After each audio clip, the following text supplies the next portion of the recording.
Yeah, I know, this is supposed to be an episode of Diablo, but due to a handful of different things, such as me not wanting to really get into Diablo 2 despite really needing to do so, I've instead decided to dive into a game that I've personally had some nostalgia with called Insaniquarium. Specifically, Insaniquarium Deluxe. Now, if you're expecting some nostalgic review about how I'm gushing over this game and telling you how it's the greatest thing on the planet since the microwave, well, prepare to be disappointed. There are 4 separate game modes for this, but for the sake of this review, I'll mainly be focusing on adventure mode. The game itself is about feeding fish, fighting off aliens, and collecting pets. The main fish that you'll have to care for are called guppies. They come in 3 sizes. Small, where they serve as nothing more than carnivore food.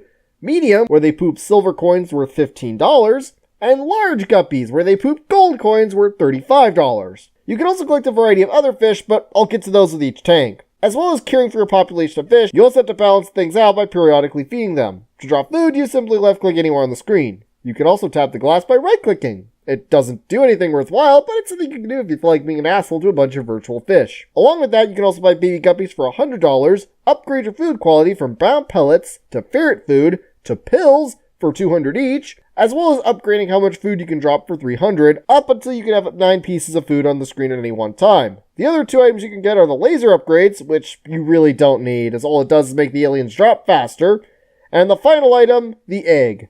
You need 3 egg pieces to complete a level. Completing a level earns you a new pet, unless you're replaying adventure mode, in which case you play this shell collecting minigame, which you can also play at the end of every tank. It also should be noted that dropping a piece of food costs $5, so beware if buying a guppy seems like an expensive decision at the time. Though, that shouldn't be too difficult, since it's really easy to inflate your bank account. So, how is adventure mode structured? There are 4 tanks, with 5 levels per tank, along with a bonus tank with a final boss of doom! What's really cool is that not only does each tank look different, it also has different fish for you to acquire and use. The first tank has carnivores, which eat small guppies and poop diamonds. The second tank has star potions that you feed your large guppies, which allow them to drop stars instead of the gold coins, which can also be used to feed star catchers, which are these things that eat stars and shoot diamonds upward. The third tank has these guppy crunchers, which eat small guppies and make beetles, and beetle munchers, which eat said beetles and drop pearls. The fourth tank brings back the carnivores and gives them a predator of their own in the form of the ultravores. These gigantic, hulking, and scary-looking fish that eat carnivores and poop treasure chests, which give the largest amount of money that any one piece can give you. However, the fourth tank also introduces the breeders. So, in this tank, you start out with 1 small breeder instead of 2 small guppies.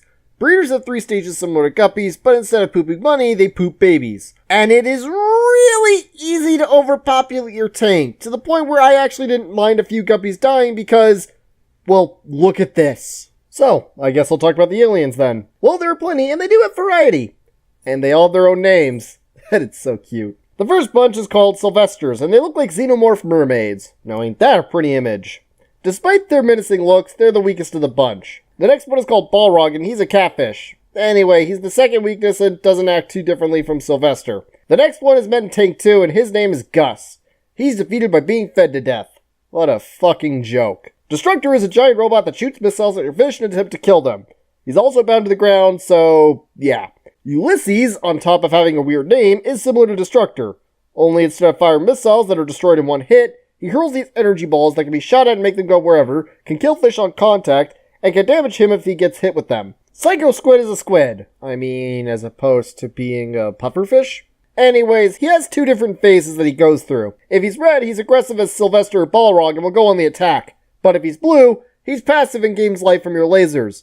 He's arguably the most annoying of the bunch because of this. Bellaterus is a 2-headed alien, and if you kill one head, you have to kill the other. That's it. Though, honestly, it does feel like the inactive head has a mind of its own. The boss monster of this Yu-Gi-Oh! Archetype. The last alien and the final boss of this game is Kyrax. He takes 50 hits to kill, spawns other aliens occasionally, though they're much easier now with less health, and spawns baby Sylvesters. Now that I mentioned it earlier, there are plenty of pets to collect as well. 24 in total. You gain 1 for completing a level, and 4 bonus pets that you can acquire if you wish to. While there are a variety of these as well, there are only 3 I really give a shit about. Firstly, Blip the Porpoise. He reveals information like which fish are hungry, where aliens are coming from, and how much health they have, and all available options for the tank. Basically, Blip takes this game and breaks it in half. Secondly, Gumbo the Anglerfish. Whenever an alien comes in, he'll light up and pull all of your guppies away. I wish the other fish like carnivores would follow him, but, whatever. And finally, Presto. Presto has the power to transform into any other pet in your arsenal, giving him way more versatility than anyone else. It's just a shame that these pets are locked away midway after Tank 3, and Presto can't even be unlocked until you beat Kyrax at least once. There are some other interesting pets. Plants vs. Zombie fans might recognize Stinky, who collects money from the bottom of the tank. There's Vert, a skeletal fish that drops gold coins, but doesn't need to be fed. The worst one, though, is Rhubarb, the hermit crab. What does he do? He pitches the butts of fish and keeps them from the bottom of the tank. That's it. Now, I'll be honest here. Similar to Yu-Gi-Oh!, there technically aren't bad pets, as each one has a use and a purpose. However, because you're only allowed 3 pets per level, meaning that you're going to want certain pets over others, that means by default, this makes Rhubarb the worst of them all, since all he does is keep pets off the bottom of the tank. Well, that covers adventure mode, at least. Let's dive into the other game modes. There's time trial mode, where you're given a certain amount of time to try and get as much money as possible. It's actually pretty cool, but you can only play the individual tanks after beating them in adventure mode, so... Challenge mode can only be played after beating adventure mode once. Here's how it works. The prices continuously rise up and the aliens get continuously harder. I managed to beat it for the sake of this review, but I wouldn't recommend it unless you want a challenge or you really want to complete it. The final mode is Virtual Tank, where you can spend all those shells and buy stuff like fish that you can care for, different backdrops, or even one of the 4 bonus pets. And yeah, that's it. I mean, I could complain about Tank 4 issues and how I managed to hurt my arm clicking all the crap, but that would just be a nitpick. So, what are my overall thoughts? It's actually alright. I wouldn't recommend marathoning this, since doing so can really make this game boring. But if you're looking for a simple casual game, there's certainly a lot worse that one could go for instead. I honestly think this could be ported to the mobile untouched, since the game is perfect for that platform, as one could load up the game, mess around with their tank or the levels, and the touchscreens most phones and tablets have would work wonderfully with this game. With that, this review comes to a close, and I will see you all next time.